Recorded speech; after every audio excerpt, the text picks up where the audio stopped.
Assalamualaikum warahmatullahi wabarakatuh. Perkenalkan, nama saya Fitriati dari Prodi PGSD dengan nomor induk mahasiswa 8583201518 dari Pokjar Tabalong, Kalimantan Selatan. Di sini saya akan memenuhi tugas kedua praktikum IPA mengenai gaya. Kali ini praktikum yang akan saya sampaikan mengenai gaya dan judul percobaannya yaitu gaya listrik statis. Gaya listrik statis dengan 2 sedotan dan kain. Sediakan alat dan bahan yang berupa 2 sedotan plastik, kain ataupun tisu. Kemudian langkah-langkah uji coba. Yang pertama, gosokkan kain ke sedotan pertama. Gosok kain pada sedotan pertama selama 10-20 detik. Kedua, gosokkan kain ke sedotan kedua. Lakukan hal yang sama pada sedotan kedua. Ketiga, uji tarik sedotan setelah kedua sedotan digosok.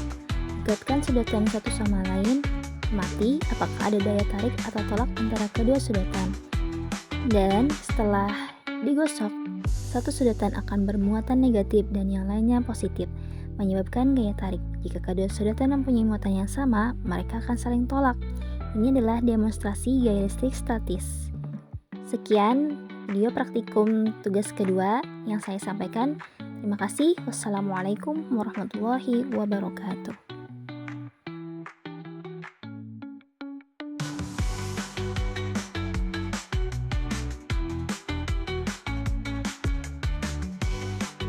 Selanjutnya, simbiosis komensalisme terdapat pada tumbuhan kundur dan pohon rambutan. Interaksi antara dua spesies di mana satu spesies mendapatkan manfaat, sementara spesies lainnya tidak terpengaruh secara signifikan, baik positif maupun negatif. Dalam konteks tumbuhan kundur atau Laganeria siceraria dan pohon rambutan atau disebut juga Nephelium lopacium, interaksi ini dapat terlihat sebagai berikut. Kita akan melihat dari manfaat bagi tumbuhan kundur terlebih dahulu. Yang pertama, dari dukungan fisik. Tumbuhan kundur sering memanjat dan mencari dukungan dari pohon atau tanaman lainnya. Dengan memanjat pohon rambutan, kundur bisa mendapatkan cahaya matahari yang lebih baik dan dapat tumbuh dengan lebih baik. Kedua, penghindaran dari rawan tanah. Dengan bertumbuh pada pohon, kundur dapat terhindar dari persaingan nutrisi dan kelembapan yang terdapat di tanah, karena ia mendapatkan akses ke area yang lebih tinggi. Adapun dampak pada pohon rambutan, tidak ada kerugian langsung. Pohon rambutan tidak memperoleh keuntungan langsung dari tumbuhan kundur, tetapi juga tidak dirugikan oleh keberadaannya.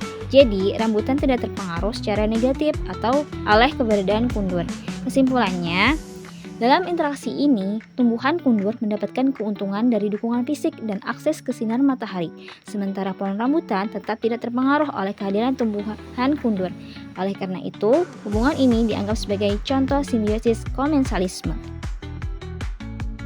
Selanjutnya, simbiosis mutualisme antara manusia dan bakteri merupakan hubungan yang sangat penting dan saling menguntungkan.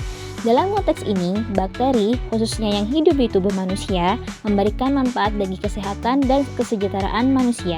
Sementara manusia menyediakan lingkungan dan nutrisi yang diperlukan bakteri untuk bertahan hidup. Berikut adalah beberapa contoh dan penjelasan mengenai simbiosis mutualisme. Yang pertama, mikrobiota usus. Peran bakterinya, di usus manusia terdapat berbagai jenis bakteri yang membantu mencerna makanan, terutama serat yang sulit dicerna. Bakteri ini memfermentasi serat menjadi asam lemak, rantai pendek yang dapat digunakan sebagai sumber energi oleh sel usus.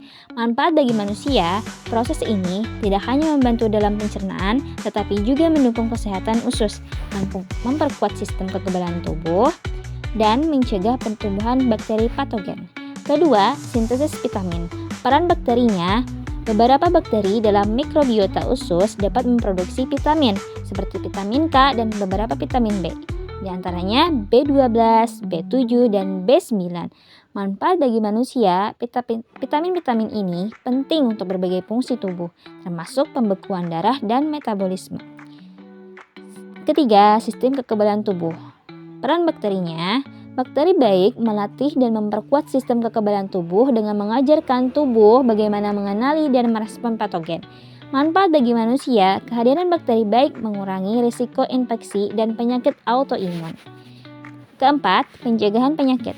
Peran bakteri dengan menjaga keseimbangan mikrobiota, bakteri baik dapat menghalangi pertumbuhan bakteri patogen yang dapat menyebabkan infeksi dan penyakit.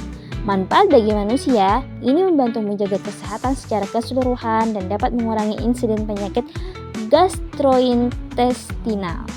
Kelima, metabolisme obat. Peran bakterinya, beberapa bakteri dapat memetabolisme obat dan obatan yang digunakan dalam terapi, mempengaruhi efektivitasnya. Manfaat bagi manusia, pemahaman tentang interaksi bakteri dan obat dapat membantu dalam pengembangan pengobatan yang lebih efektif dan personalisasi. Keterlibatan bakteri dalam kehidupan manusia menunjukkan betapa kompleks dan esensialnya hubungan ini. Pemeliharaan keseimbangan mikrobiota seperti melalui pola makan yang sehat dan penggunaan probiotik menjadi penting untuk mendukung simbiosis mutualisme. Sekian pemaparan tentang simbiosis pada makhluk hidup untuk memenuhi tugas praktikum IPA, dan terima kasih telah menonton. Assalamualaikum warahmatullahi wabarakatuh.